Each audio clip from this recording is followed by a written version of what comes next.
Hey cousins, welcome to Brown Liquor and Bad Ideas. Welcome, cousins, to this episode of Brown Liquor and Bad Ideas. Join me as a quick one, and we're going to talk about Thanksgiving. Brown Liquor and Bad Ideas is intended for the participation of responsible adults of legal drinking age who wish to engage in substantive virtual discussions and social drinking for entertainment purposes only. Brown Liquor and Bad Ideas does not advocate the abuse of alcoholic beverages. Choosing to participate in any of the drinking activities shared in the program should be made with moderation and caution and is the sole responsibility of the user. So cousins, I'm still wearing my mask for all of you. I've been vaccinated, but I want to make sure I'm protecting you who haven't been. You got me on that, cousins? Here's the vaccinations. So cousins, let's talk about Thanksgiving, which is tomorrow. A lot of things have occurred in Thanksgiving over the years, and let me go through 7 items I think are pretty much kind of general that we all can kind of get a chance to touch a little bit as to what Thanksgiving means to us. Fair enough? Here's a Thanksgiving. I heard a report a couple years ago, cousins, that said Thanksgiving is one of the least divisive holidays in our calendar year. Why? Because the intention of Thanksgiving was to recognize the results of the harvest, that we had plentiful food in order to get positioned for the hard winter that's coming forward, and it was a time for celebration. Everyone got a lot of work done, and the food has been put in stores, so let's have a little celebration to recognize that. So things have changed over the years, technology and all that kind of stuff, but it's still the general idea of Thanksgiving around the table. So a number of things occur in our country, around the country, before Thanksgiving. And one of those, which I think is a time-honored one, is that of parades. We've seen parades on TV. Maybe some of you are into parades with bands and that sort of thing. I've even had a chance to participate and see a number of parades in Philadelphia. They have a great parade tradition in Philadelphia. And at the end of the parade, the last element of the parade is guess who? Santa Claus. Okay? Kind of bringing in the whole spirit and start recognizing, hey, the holiday spirit is here, Santa Claus is here. That kind of wraps it up. I like football, as you all know. And there's a lot of football games on Thanksgiving. Sometimes they're high school games playing against a rivalry team. Sometimes they're college games. And of course, we've all gotten used over the years to having the professional football games on TV. Helps to cover some of those awkward moments in conversation, I'd say, around the family gatherings, wouldn't you? It has in my house a couple times. But certainly that's something that a lot of people enjoy.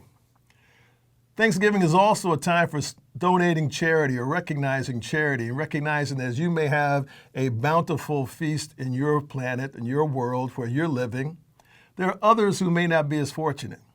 And so a lot of cousins go out and they help with soup kitchens. They help distribute things. They go help with the VAs. They go to nursing homes. They visit the shut-ins in order to give them a little cheer, a little bit of recognition, and start to share some of their bounty with them.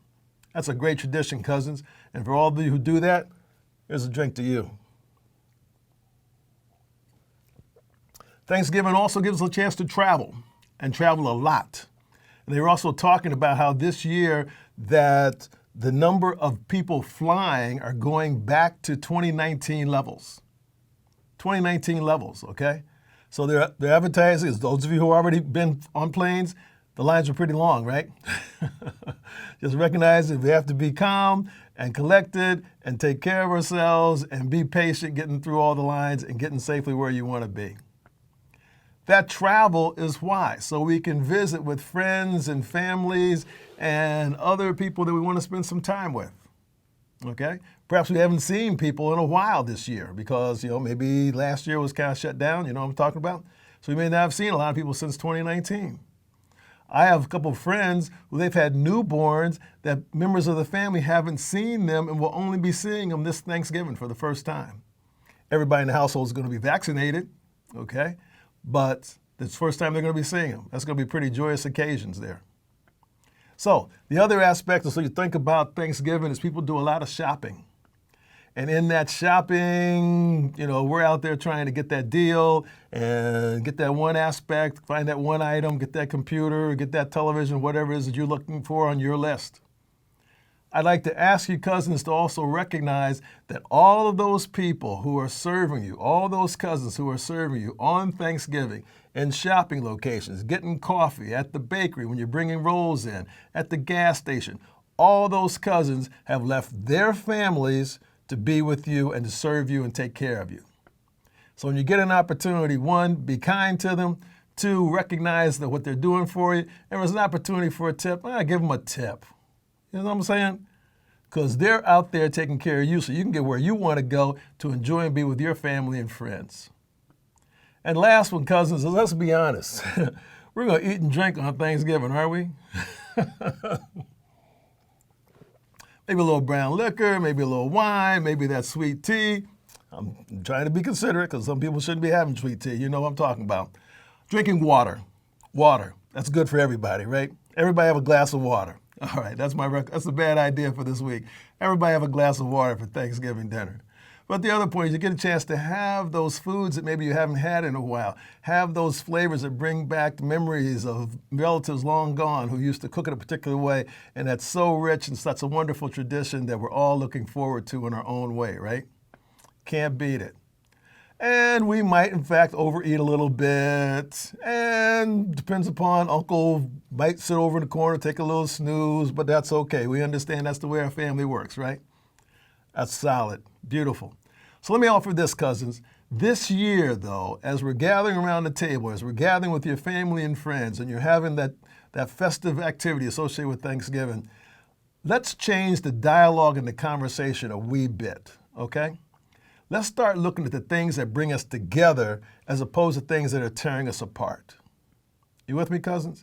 So think about those concepts and those ideas that bring us together. Have those conversations as opposed to, well, you want up, I want down. You want this way, I want that way. No, let's talk about the things that we have in common that's holding us together.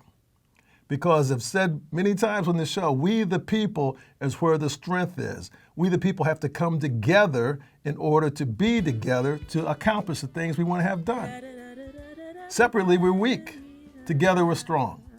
So let's have we the people and have those kind of conversations this Thanksgiving season. You with me, cousins? It's simple.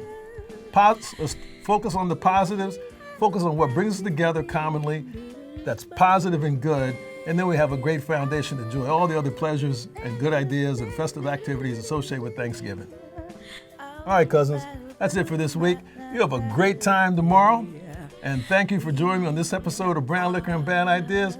We'll see you next week. We are the people.